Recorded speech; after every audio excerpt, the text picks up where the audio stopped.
Joining me to reflect on the Rudd era and today's events are Labor Senator David Feeney and Liberal MP Steve Ciobo. Now, David Feeney, I must correct myself. No longer, Senator right. no longer. You're one of those who made the transition to the House of Representatives. Exactly. There are a lot of kind words about Kevin Rudd last night, but the truth is, isn't it? You once moved to get rid of Mr. Rudd. Are you glad he's finally gone? Listen, I think this is the right moment for us to congratulate Kevin Rudd on the contribution he's made. I think last night we saw the Parliament strike a note of generosity, of recognising the good that was done and the accomplishments that were made. And I think, as Bill Shorten said, this does bring to an end a tumultuous period for Labor, but we want to have that end marked by generosity of spirit rather than by recrimination. I think Kevin can leave the Parliament with his head held high, knowing that right to the very end he did his duty for the Labor Party. Steve, there are a lot of fine words from the Prime Minister and Malcolm Turnbull and Christopher Pyne last night. They weren't words that you have used about Kevin Rudd for most of the last 6 years. Why only now do you say these nice things about him? Well, look, I mean, to some extent that's the nature of the beast in terms of politics, Lyndall. We know that it's a fairly conflict-rich environment. We have an adversarial system. The reality is that there's an opposition and there's a government, and although the roles may interchange, we have a very adversarial system. So that doesn't in any way, shape or form mean that we don't appreciate the contribution that's made by others, although, and look, I appreciate the Australian public would like to see a lot more of it, but the reality is that we've got a job to do, and that's to differentiate ourselves from each other. We recognise and applaud that Kevin Rudd was Prime Minister of the nation. He's one of the few people that reached that level. From my perspective, though, there's a legacy of issues there that he's left us, but that's not the time now to focus on that. The time now is to applaud a man who reached the zenith of politics in Australia, was our nation's leader, and for that reason, we acknowledge that. David, political parties occasionally walk away from the legacies of their former Prime Ministers. You've got two former Prime Ministers in your recent past who've now both gone. Are you going to be holding on to their legacies? Well, and I think the answer to that is yes, and I think that's already been made clear. I mean, the Labor Party and Bill Shorten have made clear that there's obviously serious mistakes and errors were made over the sort of Rudd-Gillard period, the division of Labor being the most profound of those. But we're not going to say that and acknowledge that without also acknowledging the fact that the government had an extraordinary amount of accomplishments, taking this country through the GFC, innovations like the National Disability Insurance Scheme, and I could go on. Those are things the Labor Party will continue to stand behind and defend. Steve, you wouldn't expect Labor to be walking away from the things it fought for the last 6 years, would you? Well, Lyndall, it's interesting to hear David's response, because the reality is that there are a number of things Labor is now trying to walk away from. Of course, first and foremost among them is this massive mountain of debt that we've got left behind. I mean, I'm not going to say that every single thing Labor did was bad, of course not. There were some good things. The NDIS is a case in point, and we were supportive of that from opposition as well. We recognised that it was going to make a material difference.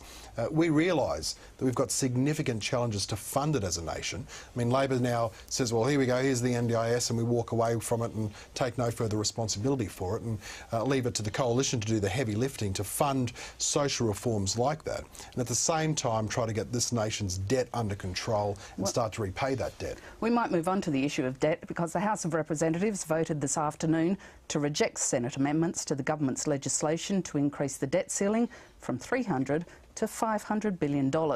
Labor combined with the Greens to have an increase to $400 billion. If Labor prevents an increase in the debt limit, there is no choice but to start having massive cuts to government expenditure, because the government is running on borrowed money. That's what we inherited, Fran. Now, the problem was that Labor has budget debt, peak debt, going to $370 billion, but they left us with a debt limit of $300 billion. This is a politically confected crisis by Joe Hockey. When there is no crisis, he's confecting one for political circumstances. The government can have an increase in the debt limit today. It'll be $400 billion though, and we think that's more than enough to get Australia through not only the immediate future, but on all the figures we have in front of us, the next few years quite easily. The House has disagreed to the Labor changes, and the bill will be put back to the Senate when it next sits in December. Next week, the senators will have a chance to question the Head of Treasury and the Office of Financial Management during the Estimates Committee hearing. Now, Steve, you could have had an increase today to $400 billion. Sure. Why not take it? Because it's not enough. The reality is that the amount of debt that Labor has left behind, Lyndall, is at least $430 billion. At least $430 billion. But it's not going to hit that peak, is it, for another couple of years? On Labor's own figures, it reaches $370 billion. And this is where David is conveniently ignoring a key fact. Tabled Treasury Minute by the former Treasurer, the member for Lilly, makes it clear that the Australian Office of Financial Management says you need a $40 to $60 billion deficit. Now, I'm glad. So when does it reach $370 billion? Well, I'm glad that David acknowledges that it reaches 370 because 370. Well, hang on, Lyndall. 370. Well, I'm glad you acknowledge it because 370 plus 60, which was the recommendation from the AOFM, tabled by your Treasurer, 370 plus 60 is 430. And so for that reason alone, that's the reason why 400 is not completely acceptable. Well, because we know that it's 430 based on your own figures, and unfortunately there's been a material deterioration since then, including, for example, $8.8 billion. Hang on, you asked a question, let me answer it. Including $8.8 billion into the Reserve Bank Reserve Fund, because Labor depleted. So right there's $440 billion already. And so this is the key, Lyndall. We don't want to have to keep coming back to the Parliament and saying, can we have more money to deal with Labor's mess? We want to deal with it once. We want to provide certainty and stability, and Labor needs to ship up and stop this rubbish and recognise that we want to do it once and provide certainty. David, the debt cap does need to go up. Why not do it just once? The debt cap does need to go up, and as I just said, Labor acknowledges the fact that debt would peak at $370 billion.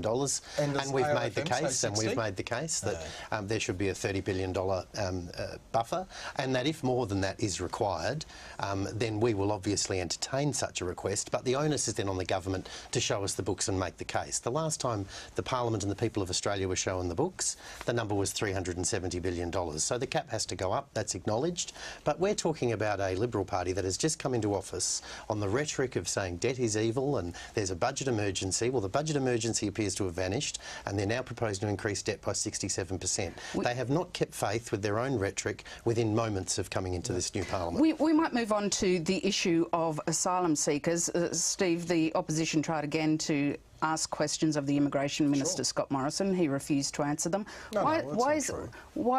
refused to give the detail the opposition sought. Why is it okay not to keep Parliament informed? Well, hang on. I mean, let me reject entirely the proposition of your question. I mean, we provided answers today. The Immigration Minister provided key answers today, and we made it very clear that we will continue, based on the advice the government has received, to provide operational updates on a weekly basis. So all the information's there, the transparency's there, and we're doing it on a weekly basis based on the advice put to the government. Now, Labor wants to focus on the fact that they want to be able to say every time a boat comes, look, here's another boat, because that's what they did when they were in government. But the indisputable facts is that our approach is working, because we've seen a 75% decrease in the number of arrivals since we've come to government, and a 90% increase since the peak back in July. David, did Labor make a mistake by putting out an alert every time a boat arrived? Well, I guess that's a debate for commentators and for historians, but what's of great interest to me right now is the fact that, having come into office, screaming day in, day out about this issue, the Liberal Party have now gone from trying to manage the tempo of the debate to in fact closing it down altogether. And what we saw in the House today was truly remarkable. We saw a minister essentially declare that the Parliament had no right to know. We saw the minister declare that only on Friday afternoons, well, this is what, if it's not in the folder, there is no answer. A remarkable resolve by this government to tell the Australian people and to tell the media nothing. Everybody in this building is now reading the Jakarta Post. It's the only way to find out what's going on. And when we hear the Royal Australian Navy's out there interacting with the Indonesian Navy, we hear boats coming into Darwin, and the government will not take a question on it. Did you read the Jakarta Post today? Well, as a matter of fact, I did. And what was on the front page? What is your point? Steve, I want to ask you this question. The Minister says it helps people smugglers to provide that information. Sure. If that is the case, Why did the Coalition ask for the information so often when it was in opposition? Look, we are dealing with a problem that was left to us by Labor, Lyndall. That was fixed by Labor. Okay, all right. Well, You've inherited the fruits of the PNG If any members of the Australian public believe that Labor fixed our border security problem, well, then they probably also believe in tooth fairies as well. But if you believe that that information helped people smugglers, why did you ask for it so often in the Parliament when you were in opposition? Well, we were asking a whole series of questions of the government, and the government provided it. Now, from our perspective, our approach is different. We make no apologies for that. Our approach is different. We are going to provide a weekly update. All the information's there. It will be provided weekly and provided based upon the operational advice that's come to us from the three-star general that is leading this operation. But most importantly, Lyndall, the proof of the pudding is in the tasting. We've seen a 75% decrease. It's saving Australian taxpayers billions of dollars. And so Labor can squawk and squeal as much as they want, but I know the Australian public want results, and we're delivering results. And that's one of the pernicious elements here, Lyndall. What we have here is a minister hiding behind Major General Angus Campbell and asking that person to do his job, rather than answering questions from the Parliament or from the people of Australia, crouching behind the media and using the military and using them as a human shield. And that's why we'll have to leave it. David Feeney and Steve Chobo, thank you very much for your time. Lyndall. The Abbott government's vowed never to go back to work choices, but it is making some changes in the industrial relations area, cracking down on dodgy union officials and reintroducing the construction industry watchdog. Labor doesn't like the Building and Construction Commission, but it's not yet saying how it will vote on changes to registered organisations. I spoke to the Shadow Workplace Relations Minister, Brendan O'Connor, earlier today. Brendan O'Connor, welcome to Capitol Hill. The government's introduced two pieces of legislation. We'll go to the registered organisations one first. Unions aren't small organisations these days. Its heads aren't volunteers. They're well paid. Is there any reason the heads of unions shouldn't be subject to the same penalties as company directors if something goes wrong? Well, you're right. The bill was introduced today for the first time. I've just received a copy of the bill, the explanatory memorandum, and need to look at the detail. But we want to see whether the motives behind the government are about a witch hunt on unions, or whether in fact there's any merit behind the efforts by the government to change the current arrangements. And that's an important test. These are significant matters. They have impacts on registered organisations of employees and some employers, and I think we should therefore ensure that there's sufficient argument in favour of changing these current arrangements. Do you believe the current arrangements are really fit for purpose, or there does need to be some stronger penalties? Well, I think that depends on a number of factors, but there are a number of issues to which the Minister representing the Employment Minister in the Chamber referred to today, I think quite inappropriately. But let's just say this, that in recent times there's been some issues about the misconduct or the alleged misconduct of certain people that hold office in those registered organisations. It seems to me that those matters are being dealt with appropriately by the courts. And I can't comment specifically on some of those matters, but it's fair to say that the outcomes of those decisions or those processes by the courts might well be answering your question. That is it the case that current laws that are in place, both in the civil and criminal jurisdiction, are sufficient to deal with improper conduct? The government, the coalition, has had these proposals out for some time, though. Do you not have a view on them already? Well, I think I had not seen the detail and I haven't examined them, and I think we need to look at them and compare them with the current arrangements. But we know the government's form in its enmity towards employee organisations. We know their history, their recent history has been that they've sought to assault those organisations, not as an end, but as a means to ultimately diminish the capacity of ordinary working people to collectively bargain. So I guess with that history, the Labor opposition is sceptical and will examine these bills in detail before responding in full. The government also introduced legislation to reconstitute the Australian Building and Construction Commission. Whatever you think of it and the extent of its powers, the last time it was in place did it reduce disruption in the construction industry? No, it did not. In fact, the evidence is contrary to that. The fact is, with this piece of legislation, if enacted, we have, I think, already evidence, and the evidence suggests that the disputation was not lower during the period of the previous Australian Building Construction Commission, and productivity was not high. In fact, it was lower than both the preceding and the period post that body being instituted. So I think it's fair to say that we should look at the evidence. The bill itself says it's the ABCC Improving Productivity Bill. On the face of it, that's a misnomer, because productivity did not increase during that period and disputation did not decrease.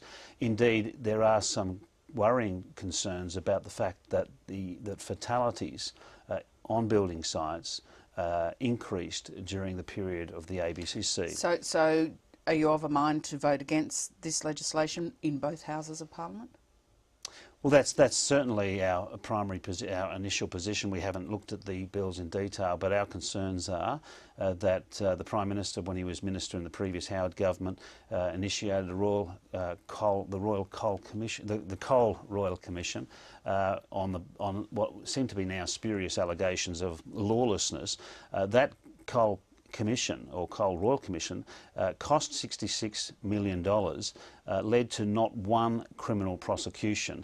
It was the most expensive political stunt in industrial relations history in this country. But we have seen sometimes quite heated, even violent confrontations involving construction unions. They have not always been well behaved. No, it's a robust sector of our economy and industry. The Labor opposition does not and will never condone violence by anyone.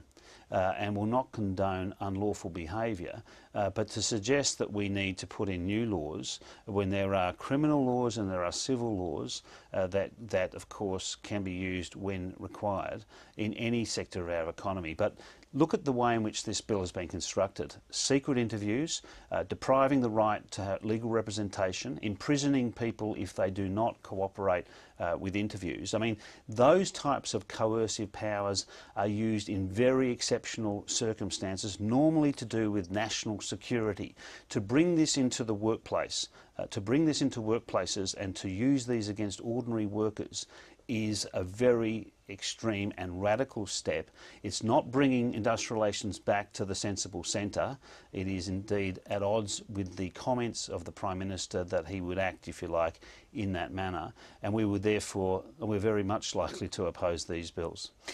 Moving on now, the decision of Kevin Rudd to retire from politics, will that let the party move on from what happened over the last 4 years? Well, I think firstly and foremost it will allow Kevin to move on and as he said last night so emotionally and eloquently, allow some relief for his family. We are all aware that in public life, particularly at that level, the families suffer the slings and arrows of comments made, and I think therefore, as he said, his primary purpose was to perhaps to finish and withdraw from public life, at least in this capacity, which will take the spotlight off his family. The same, I think, could be said of those closest and family members of Julia Gillard and indeed other leaders. It can be a difficult life, particularly for those who are so close to leaders. So look, and it is the end of a chapter. It's an end of a remarkable chapter of Labor history and Australian history. As I've already said, Kevin Rudd, as Prime Minister, did some remarkable things, not least of all, of course, the apology to the stolen generation, which will be there for all time, and of course, steering this country through the global financial crisis.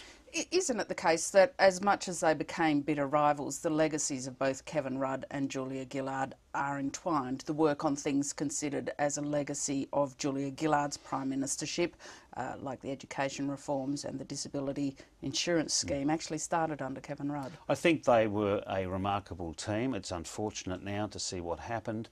If you think about it, Kevin had a remarkable 2007 campaign, beat a remarkable campaign himself in John Howard.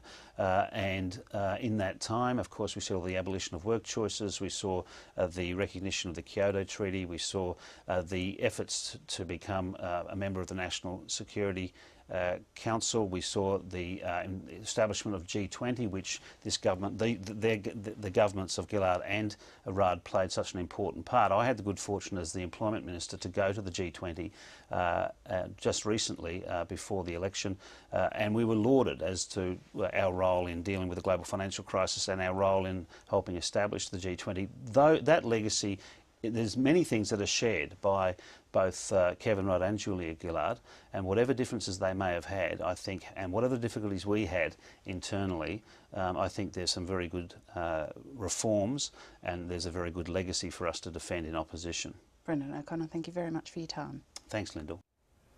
And that is Capitol Hill for now. We will be back tomorrow. Until then, good night.